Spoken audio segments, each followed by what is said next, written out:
now. Property damage and medical costs resulting from state auto accidents have cost over $7 million to date. Sideswiping and intersection accidents accounted for 6% of those accidents, but $4.6 million of the total cost. Obviously, financial loss that results from vehicle accidents is a concern to the state. But an even greater concern is trauma and injuries to state drivers and citizens. As a state driver, we're asking for your help in promoting safety on the state's roadways. Loss prevention efforts can make a difference, returning benefits to both state drivers and Washington citizens. State employees should realize that safe work habits are important, whether the job is sitting behind a desk, at the work site, or behind the wheel of a car.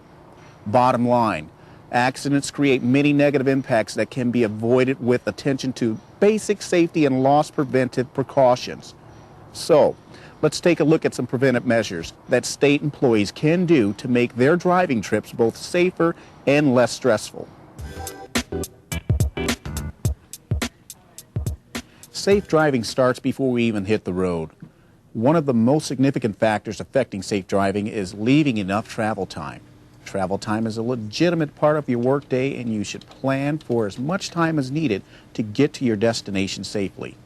Hi Sandy, this is Don Huang, and I'm calling to confirm. Get directions, especially if you're unfamiliar with the area. Any special direction I'm getting there? Also, make sure to check for any driving obstacles such as constructions or detours. I'll see you then. Bye now. If you have internet access, there are several websites that can give you route information and driving instructions. She hasn't returned my call. Excuse me, have either of you seen John this morning? No, I haven't seen him in the office today. You could probably get a hold of him on his cell phone. Okay. Actually, you probably should just leave him a voice message. I know he's on his way to Everett. Supervisors and coworkers can also play a significant role in safety by keeping cell phone communications to a minimum when they see that someone has marked travel time on their calendar. Drivers who need to check with their office frequently should schedule in stops to make the calls.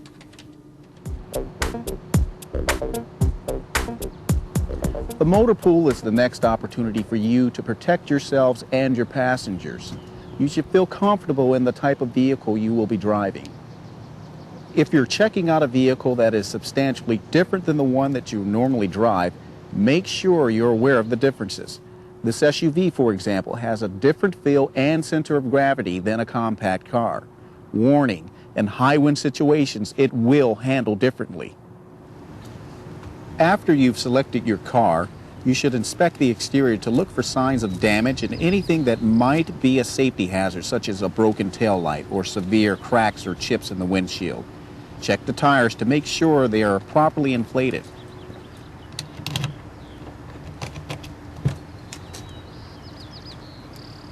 Just like you would with a rental car, get familiar with the windshield wiper controls and lights. Adjust the seat and mirrors. Locate the parking brake and emergency flasher. Finally, before you hit the road, make sure that you and your passengers are wearing safety belts. Seatbelt use is required in Washington State. More importantly, they save lives.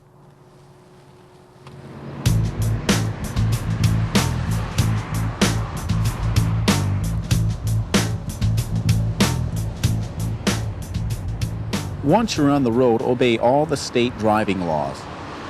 Passengers should show the driver common courtesy by keeping voices low.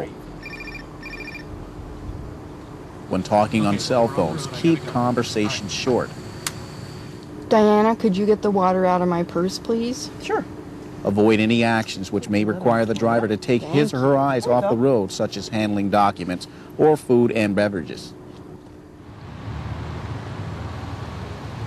Allow time in your schedule to stop for meals rather than trying to eat while driving. If you need to make or take a call while in transit, pull to the side of the road where it's safe to park. If possible, supervisors should train staff on how to place calls into voicemail so that drivers can retrieve them during a break or after arriving at their location. New messages. Check other messages. Hi, Twan. This is Sharon, and I just want to let you know. Thank you for taking the time to watch this video. Please apply these very simple but important safety tips while driving on the job and when driving on your own time. In closing, I'd like to remind you once again that anytime you're behind the wheel, your most important job is reaching your destination safely. Make safe driving habits your state of mind, because when you do, everyone benefits. You always have to be aware, you always have to be watching and careful about not only what you're doing, but what someone else is doing. If you don't give yourself enough time, then you have a tendency to get more anxious, you push yourself, and that's when mistakes can occur. I'm famous for continuing to drive at 2, 3 o'clock in the morning so I can get on home. Well, you know, sometimes it's better not to do that, and I think that's probably one of the things I certainly encourage myself and other colleagues to do is don't drive beyond your capacities. I actually enjoy driving for the most part, but I've changed the method of driving a little bit by being more cautious than I used to be.